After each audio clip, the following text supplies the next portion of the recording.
Like, share, and subscribe to Winspire Media. Welcome to Winspire Media. నా పేరు కుమారి. పడిపోయిన success అయ్యే నాయకులు కొందరుంటారు, ఓడిపోయిన వెంటాడే లీడర్లు కొందరుంటారు రాజకీయాల్లో. ఈటల రాజేందర్ ఇలాంటి నాయకుడే. అసెంబ్లీ ఎన్నికల్లో ఈటల 2 చోట్ల గల్లంతైపోయి ఉండొచ్చు, కానీ బీఆర్ఎస్ని మాత్రం రాజకీయంగా వెంటాడుతూనే ఉన్నాడు. ఆ విషయాన్ని పార్లమెంట్ ఎన్నికల్లో ఆ పార్టీ నాయకత్వమే చెబుతోంది. ఎలాగో చూడండి. రాజకీయాల్లో లోతైన విశ్లేషణల కోసం విన్స్పైర్ మీడియాని సబ్స్క్రైబ్ చేయండి. ఈటల రాజేందర్ బీఆర్ఎస్ మీద తిరుగుబాటు చేసినప్పుడు ఆయనతో చాలామంది కదులుతారు అనుకున్నారు. హుజూరాబాద్ ఉప ఎన్నికల్లో గెలిచిన తరువాత అసెంబ్లీ ఎన్నికల్లో ఈటల ఓడినా బీఆర్ఎస్కు మాత్రం లాభం లేకపోయింది. ప్రతిపక్షంలో ఉన్న బీఆర్ఎస్కు ఇప్పుడు ఈటల టెన్షన్ పట్టుకుంది. ఎందుకంటే ఈటల ఓడినా బీజేపీలో ప్రభావం చూపే నాయకుడిగా ఉన్నారు. పోటీని తట్టుకొని అధిష్టానాన్ని ప్రభావితం చేసి మల్కాజ్గిరి టికెట్ తెచ్చుకోవడం మాటలు కాదు.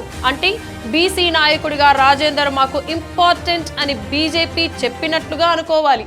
బండి సంజయ్, అరవింద్ లాంటి బీసీ నాయకులు ఉన్నా ఈటల ప్రభావం వేరు.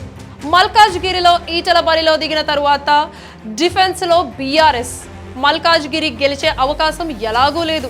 ఇప్పటికైనా బీసీల మీద దృష్టి పెట్టాలని బీఆర్ఎస్ నిర్ణయం. ముందు పరిణామాలను అంచనా వేసుకునే పనిలో కేసీఆర్. ఈటల మల్కాజ్గిరి బరిలో దిగడం, మల్లారెడ్డి లాంటి నాయకుడిని బీజేపీ వైపు తిప్పుకోవడం ఒకదాని వెంట ఒకటి జరిగిపోయాయి. ఈటల ముదిరాజ్ సామాజిక వర్గ నాయకుడు. ఈ కులస్తుల ఓట్లు తెలంగాణలో 40 లక్షల వరకు ఉండొచ్చని అంచనా. అంటే బీసీల్లోనే బలమైన కులం, అందుకే మేము కూడా ఆ వర్గానికి ప్రాధాన్యం ఇస్తున్నాము అని చెప్పుకునేందుకు బీఆర్ఎస్ ప్రయత్నం చేస్తోంది. అసెంబ్లీ ఎన్నికల ముందు బీఆర్ఎస్ మీద తిరగబడిన ముదిరాజ్ కులస్తులు ఇప్పుడు అదే కులంతో పాటు బీసీలను ఆకర్షించే పనిలో బీజేపీ. కాంగ్రెస్ మీద రెడ్డి ముద్ర ఉంది కాబట్టి బీజేపీతోనే డేంజర్ ఎక్కువని గుర్తించిన కేసీఆర్ ఇప్పుడు భవిష్యత్తులో వేయబోయే అడుగులన్నీ బీసీ కోణంలోనే ఉండేందుకు కేసీఆర్ చర్యలు తీసుకుంటున్నారు.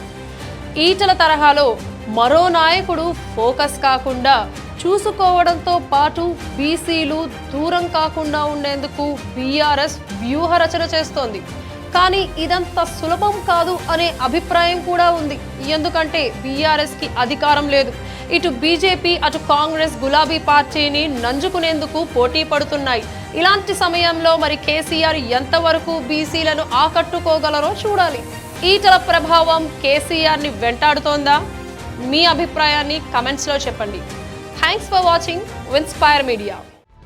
Like, share, and subscribe to Winspire Media.